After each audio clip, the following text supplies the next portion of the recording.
In this video, we are going to learn about defect classification, means types of defect. Generally, there are four types of defect, that is requirement related defect, design defect, then coding defect and testing defect. So let's see one by one in detail. So first, requirement related defect. It is due to customer requirement are not understood. When the developers cannot understand the customer requirements properly, the requirements defect occur. So there are basically two types of requirement defects, that is functional and interface defect. Functional defect म्हणजे काय?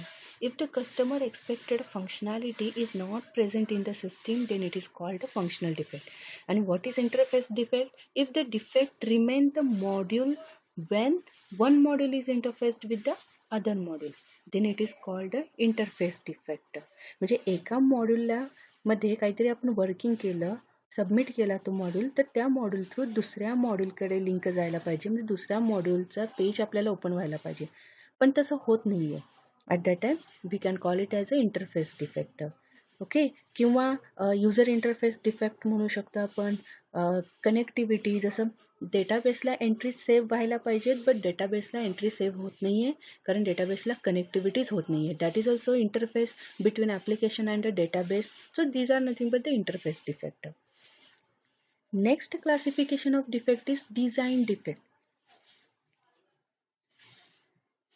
If the software design is not correct or created without understanding the requirements thoroughly, the design defects occur.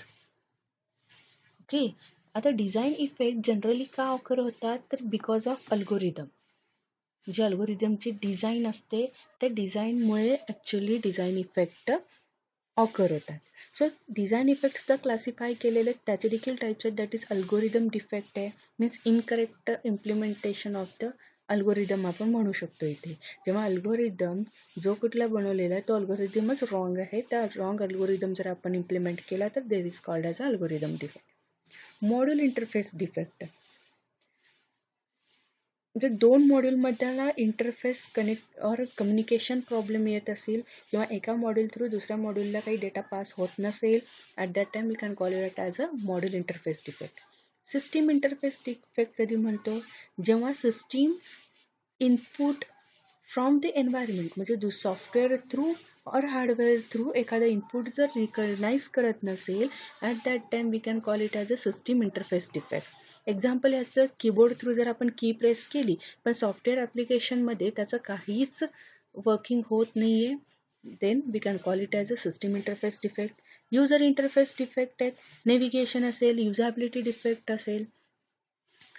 युजरला एखादी value input देण्यासाठी आपण सांगितले, but there is no text box or text field to enter the value for the user, then that is called as a user interface defect. So these are nothing but the types of the design defect. Next classification of the defect is coding defect.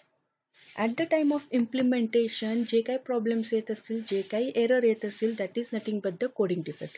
Example कुठले आहेत, syntax related, coding related सगळे defects याच्यामध्ये involve असतील. म्हणजेच कुठले variable declaration wrong झालं असेल, initialization काहीतरी चुकीच्या व्हॅल्यूला आपण दिलं असणार आहे, डेटाबेस रिलेटेड डिफेक्ट असतील, कमेंटिंग असेल और डॉक्युमेंटिंग डिफेक्ट असतील. These are nothing but the coding defect. And the last classification of the defect is nothing but the testing defect. At the time of testing process, जे काही defect consider केले जातात, जे काही defect identify व्हायला लागले, that is called as a testing defect. But test design defect सुद्धा असू शकतात. म्हणजे टेस्ट प्लॅन जो क्रिएट करतोय, टेस्ट केसेस जे काही इम्प्लिमेंट करायला लागलोय ते त्याच्यामध्ये काहीतरी एरर आले तर that is termed as a testing defect. Test environment defect म्हणजेच काय असणार आहे, test environment defect, test environment not set properly, operator not trained, तेव्हा टेस्ट एन्व्हायरमेंट डिफेक्ट क्रिएट होऊ शकतात. म्हणजे जे काही सॉफ्टवेअर आणि हार्डवेअर लागणार आहेत, if that software and hardware are not properly set, then test environment defect can occur. Then test tool defect. If there is defect in the test tool, then it is difficult to identify and resolve that defect. Okay, so these are the classification of the defect. If your concepts are clear, by watching this video, then please subscribe my channel.